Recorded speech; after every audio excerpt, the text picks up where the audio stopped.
गीत पनि गाउँछौँ देख्छौँ हो कुन चाहिँ हो मेन माइक यतिकै छ सबै हो एनिवेज खुसीले होइन हामी सबै खुसीले गदगद छौँ है छैनौँ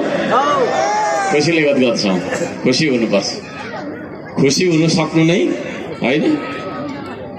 विकास हो भन्ने ठान्छु म चाहिँ स्वभाव कारणले हामी सबै खुसी छौँ भन्नुको मतलब सङ्घ सभा विकसित छ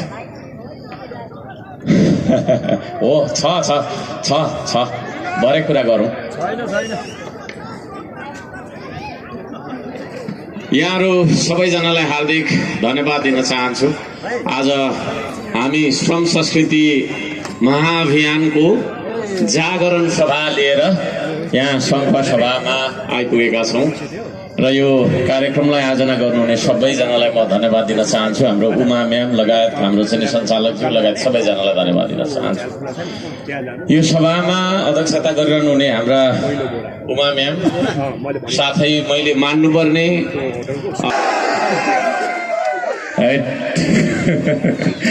यो आवाज हुनुपर्छ यो जोस हुनुपर्छ सङ्घ सभामा गर्नुभएको स्वागतको लागि सङ्घ सभावासी सम्पूर्ण दाजुभाइ दिदीबहिनीहरूलाई हार्दिक धन्यवाद दिन चाहन्छु हामीले फुलको माला लिएर आएनौँ शब्दको मालाले यहाँको गला सजाउन चाहन्छु यहाँहरू सबैजनालाई सम्मान गर्न चाहन्छु स्थान सुन्दर हुनका लागि त्यहाँ बस्ने मानिसहरूको मन सुन्दर हुनुपर्छ आदरणीय दाजुभाइ दिदीबहिनीहरू तपाईहरुको मन अत्यन्तै सुन्दर छ त्यसो भएको कारणले गर्दाखेरि सङ्घ सभा सुन्दर छ यो सुन्दर सङ्घ सभाको सुन्दर मन भएका सङ्घ सभावासी आमा बुवा दाजुभाइ तथा दिदीबहिनीहरूलाई हृदयदेखि हार्दिक धन्यवाद दिन चाहन्छु अचम्म लाग्छ संयोग भन्नु पर्ला भोजपुरमा जान्छु भोजपुरमै लाइन गइराखेको सङ्घ सभा आउँछु सङ्घ सभामै लाइन गइराखेको है लोड सेडिङको अन्त्य गरेर नाम कमाउनु भएको मान्छे आज ऊर्जा मन्त्री हुनुहुन्छ उहाँलाई म ध्यान आकर्षण गर्न चाहन्छु यो के भइराखेको छ पत्ता लगाइदिनु होला अहिले पनि लाइन छैन कि बा तर केही छैन हामीले जेनेरेटर चलाइराखेको होला त्यसले गर्दाखेरि कार्यक्रम भइराखेको छ यो संयोग हुन सक्छ म कसैलाई आरोप लगाउन चाहन्छु सत्य घलेजीलाई धन्यवाद दिन चाहन्छु ज्ञान हो मलाई थाहा छ सङ्घ सभामा बस्ने मान्छेहरूले चिसो पानी पिएर अत्यन्तै सुरिलो होइन स्वरमा गीत गाउन सक्नुहुन्छ तपाईहरु सबैजनालाई म गीत गाउनका लागि अनुरोध गर्न चाहन्छु सबैजनालाई गीत गाउनका लागि मलाई साथ दिनका लागि मैले जस्तो गाउँछु त्यस्तै तरिकाले म भन्दा अलि सुरिलो भाकामा गीत गाउनका लागि अनुरोध गर्न चाहन्छु कहिले गीत गाउनु भएको छैन भने पनि गीत गाइदिनु होला प्लिज देशका लागि गीत गाउनुपर्छ अब हामीले देशका लागि गाउन सक्नुपर्छ देशका लागि बोल्न सक्नुपर्छ देशका लागि अब हामीले एकजुट भएर काम गर्न सक्नुपर्छ तपाईहरु तयार हुनुहुन्छ यहाँको मान्छे चुप लागिदिनु माथि बस्नेहरूलाई मात्रै सोध्छु ल माथि बस्नेहरू तयार हुनुहुन्छ ल मैले यहाँबाट बोलेको कुरा सुन्नु हुँदो रहेछ त्यहाँ अलिक सावधानी अपनाएर बस्नु होला फेरि जोसको बेलामा होइन फेरि त्यहाँबाट झरियो भने यता कुरा सुन्नु कि त्यता तपाईँको छैन उद्धार गर्न जानु दुविधामा पर्छु म पनि तपाईँहरू पनि पर्नुहुनेछ त्यहाँ त्यसले गर्दाखेरि त्यहाँ माथि बस्नुहुनेहरू होइन सकभर यहाँ तल आइदिए हुन्थ्यो भन्ने हो तर त्यही माथि बसे पनि सावधानी अपनाएर बस्नु होला कुरा सुन्नु होला अलिकति म पूर्ववक्ताहरूभन्दा अलिकति 2-4 मिनट लामो मैले बोल्नुपर्ने हुन्छ मेरो देश भनौँ त आहा म भन्दा बेटर गाउनु हुँदो रहेछ म भन्दा राम्रो गाउनु हुँदो रहेछ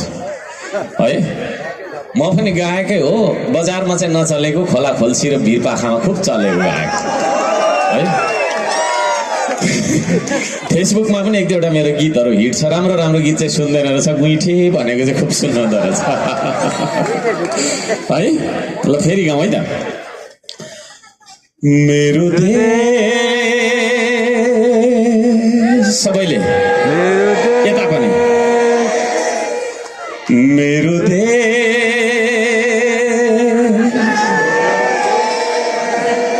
मेरो देश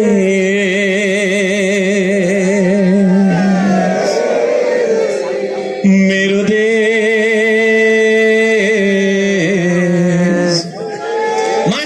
माथि गर्ले पनि यसो गरिदिनु त सबैले ल मेरो देश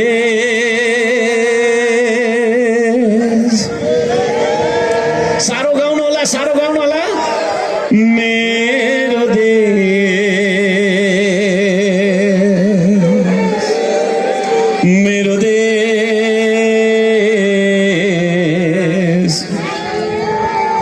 सबैले गाएको छैन लाज लागिरहेको छ तपाईलाई लाज लागिरहेको छ देश भन्दा लजाउनु हुँदैन आदरणीय दाजुभाइ दिदीबहिनीहरू जोडले गाउनु होला मेरो देश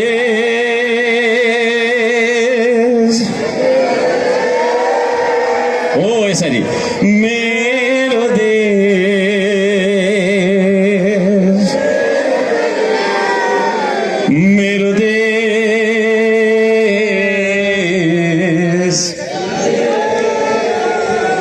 मेरो देश अलिकति इको बढाइदिएर हुन्थ्यो नि स्वर्ग झैं सुन्दर त्यहाँ बस्नेहरूले गएको छैन जस्तो लाग्यो स्वर्ग झैं सुन्दर सबैभन्दा माथि सजिएको छ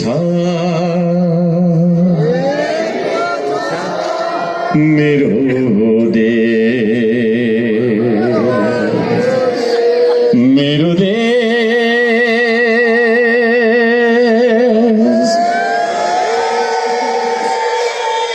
पसिना बगाउँछु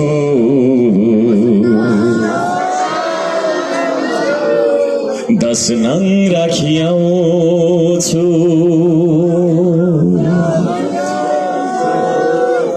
कसैको आशामा बाँच्दिन म हो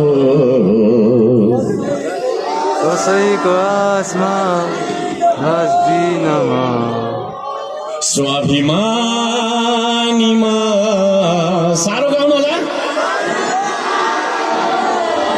अभिमानी होइन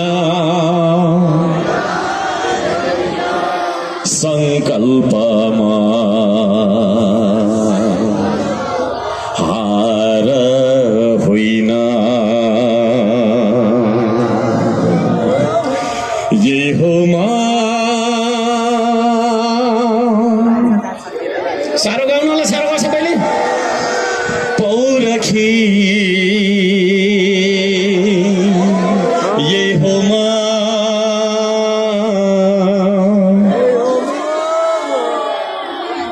संयमी यही हो आर्थिक रूपमा हेर्नुहुन्छ भने यो देश नर्क जस्तो भइसकेको कुरा म यहाँहरूलाई जानकारी गराउन चाहन्छु है राजनीतिक हिसाबले हेर्ने हो भने आज बाउ छोरा बोलचाल हुँदैन बाउ एउटा पार्टीको छ छोरा अर्को पार्टीको डम्फु बजाएर हिँड्छ है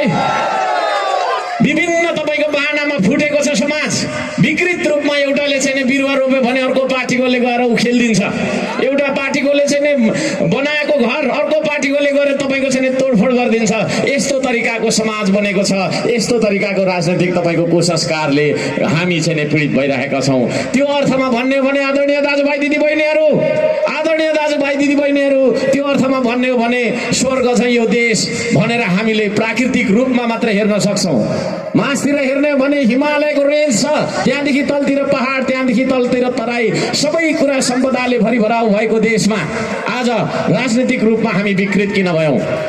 सामाजिक हिसाबले हेर्ने हो भने हामी फुटेका छौं हामी एक ठाउँमा आएर काम गर्न सक्दैनौं एक ठाउँमा आएर एकले अर्कालाई सघाउ पगाउ गर्न सक्दैनौं एकले अर्काको ईर्ष्या र डाहा गरेर बसिरहेका छौं हामी बीचमा फुट आएको छ आर्थिक हिसाबले हेर्ने हो भने विदेशीको टोयलेट सफा गर्न नगइकन हामी दुई छाक खान नसक्ने अवस्थामा पुगेका छौं हाम्रो केटाकेटीलाई स्कुल पढाउन नसक्ने अवस्थामा पुगेका छौं विराम भएको बेलामा अलिकति स्वास्थ्य उपचार गर्न नसक्ने अवस्थामा हामी पुगेका छौं विदेशीको टोयलेट विदेशीको चाकरी विदेशीको टोयलेट नधोइकन विदेशी सेनामा भर्ती नभइकन विदेशी फ्याक्ट्रीमा गएर त्यहाँनिर मेसिनसरी नखजिएकन हामीले हाम्रो घर चलाउन सकेका छौं के भयो आज कसरी चाहिँ हाम्रो देशलाई हामीले स्वर्ग भन्न सक्छौं यहाँ म प्रश्न गर्न चाहन्छु